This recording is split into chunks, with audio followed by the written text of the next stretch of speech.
అకృతవ్రణుడు పరశురాముడు పాండవులు తీర్థయాత్రలు చేస్తూ పుణ్యపురుషుల గాథలను వింటున్న సందర్భంలో అకృతవ్రణుడు పరశురాముని కథను వినిపించాడు. రుచికుడు సత్యవతుల కుమారుడు జమదగ్ని 4 వేదాలు మాత్రమే కాదు ధనుర్వేదాన్ని క్షుణ్ణంగా అభ్యసించాడు జమదగ్ని. ఆయనకు పరిసేనజిత్తు అనే రాజు తన కుమార్తెను రేణుకునిచ్చి వివాహం చేశాడు. వారికి రుమణవంతుడు, సుషేణుడు, వసువు, విశ్వావసువు అని 4 కుమారుల తర్వాత పరశురాముడు జన్మించాడు. ఒకనాడు నీళ్లు తేవడానికి రేణుకాదేవి వెళ్ళింది. ఆమె రోజు ఇసుకతో కుండం చేసి నీళ్లు తెచ్చేది. అయితే ఆ రోజు చిత్రరథుడు అనే రాజు ఆకాశంలో విహరిస్తూ ఉండగా ఆమె వారి నీడను నీళ్లలో చూసి తనకు ఆ రాజభోగాలు లేవు కదా అని భావించింది. ఆ ఆలోచనతో ఇసుకతో ఎంతకీ భాండం తయారు కాలేదు. ఆలస్యంగా ఇంటికి చేరడంతో జమదగ్ని కారణం అడవుగా భాండం ఎంతకీ తయారు కాలేదని తెలిపింది. దివ్య దృష్టితో చూశాడు జమదగ్ని. ఆమె ఆలోచనలు మారాయని గ్రహించి శిరస్సు ఖండించమని చెప్పి పెద్ద కుమారులకు చెప్పగా తల్లిని చంపడం మహాపాతకం అని జంకారు. వారి మీద కోపంతో వారిని పశువుల మృగాల్లో అడవిలో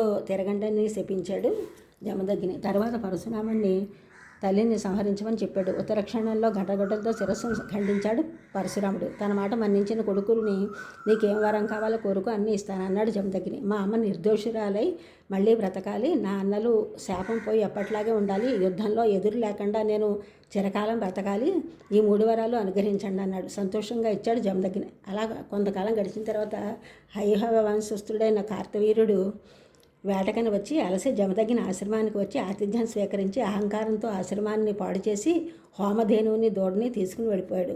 కొంతసేపటికి పళ్ళు దర్భలు తీసుకుని వచ్చిన పరశురాముడు జమదగ్ని జరిగిన విషయం చెప్పాడు. కోపంతో గంటగడ్డలు పట్టుకుని కార్తవీర్యునిపైకి వెళ్ళాడు పరశురాముడు. అతని సైన్యంలో ఒక్కడూ మిగలలేదు.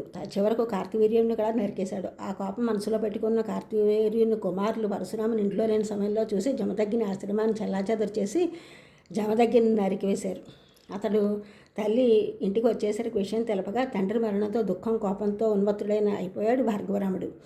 ముక్కు మూసుకుని అడవిలో తపస్సు చేసుకుంటున్న శాంతమూర్తి నా తండ్రి మహర్షిని వధించారు, మహాపరాధం చేశారు. క్షత్రియులు ఇదిగో ప్రతిజ్ఞ చేస్తున్నాను, క్షత్రియులు లేకుండా హతమారుస్తాను అంటూ అప్పుడే బయలుదేరాడు.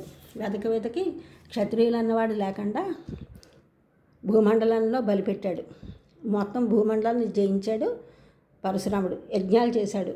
భూమిని అంతటిని యజ్ఞదక్షిణగా కశ్యపునికి ధారపోశాడు. ఇప్పుడు నిస్సంగుడే మహేంద్ర పర్వతం మీద తపస్సు చేసుకుంటున్నాడు. ఇలా చెప్పాడు అకృతవ్రణుడు పరశురాముడు విషయం కథను విని పాండవులు రాత్రి అక్కడే బస చేశారు. ఈ ఛానల్ చూసి వారిని కూడా సబ్స్క్రైబ్ చేయండి, షేర్ చేయండి, లైక్ చేయండి, కామెంట్ చేయండి.